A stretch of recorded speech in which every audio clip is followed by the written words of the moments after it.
Setelah konsep atom pertama kali dicetuskan oleh Demokritus pada tahun 460 sebelum Masehi, maka muncullah perkembangan ilmu tentang konsep atom itu sendiri dari berbagai ahli. Yang pertama itu adalah Dalton.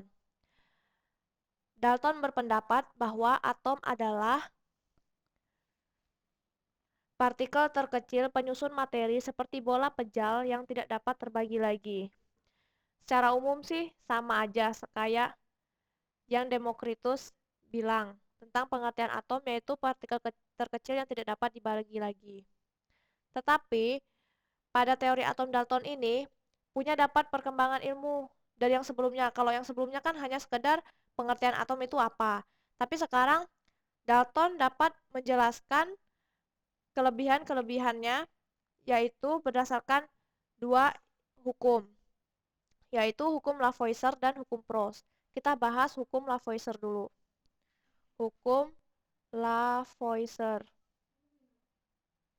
Jadi, hukum Lavoisier itu mengatakan bahwa suatu hukum yang menyatakan massa dari suatu sistem tertutup akan tetap konstan, meskipun terjadi berbagai macam proses di dalam sistem tersebut. Tadi kan ada sistem tertutup. Apa sih sebenarnya sistem tertutup itu?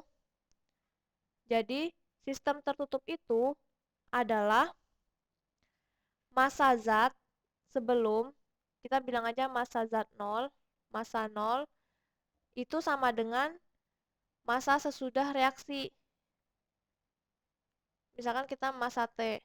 Jadi, massa awal sama massa reaksi itu hasilnya sama. Nah, itu dijelaskan di hukum Lavoisier. Contohnya seperti apa sih? Misalkan, kita mau menggabungkan atom karbon sama atom oksigen. Itu kalau karbon ditambah oksigen kan hasilnya kan CO2, yaitu karbon dioksida. Nah, massa dari atom karbon ini kan adalah 12. Massa atom oksigen ada 8. Tapi karena oksigennya ada 2, jadi dia 16. Jadi sama dengan 28. Nah, disinilah hukum Lavoisier berlaku.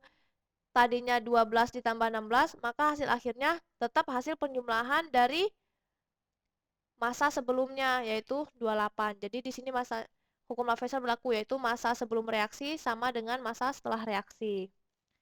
Terus ada lagi hukum yang kedua, yaitu hukum Proust. Hukum Proust ini mengatakan bahwa suatu senyawa kimia terdiri dari unsur-unsur dengan perbandingan massa yang selalu tepat sama.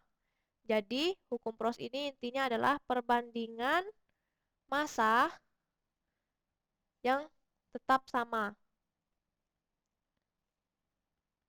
Artinya apa ya? Kalau maksudnya tetap sama di sini itu maksudnya apa ya? Jadi, tetap sama di sini artinya, misalkan kita ambil contoh karbon sama oksigen.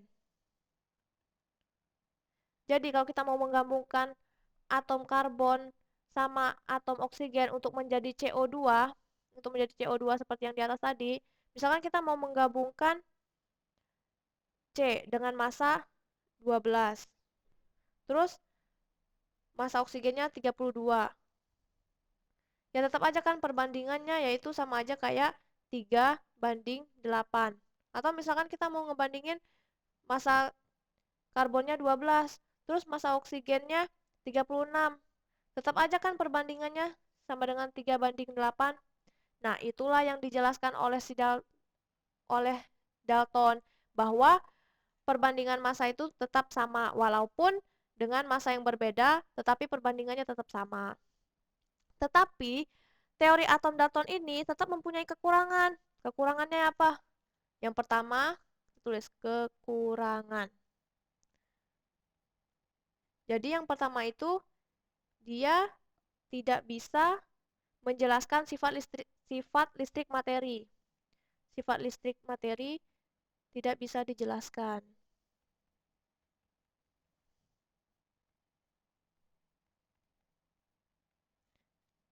Ini tidak bisa. Terus yang kedua itu dia tidak bisa menjelaskan tentang cara atom ini saling berkaitan.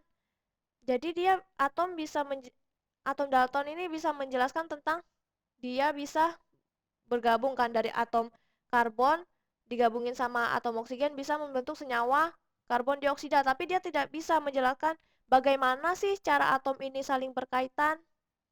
Nah, seperti itu.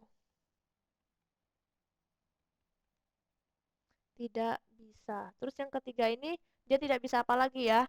Ternyata yang ketiga itu dia tidak bisa menjelaskan tentang perbedaan antara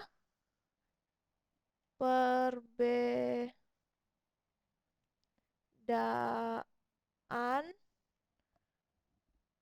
antara unsur satu dengan yang lainnya.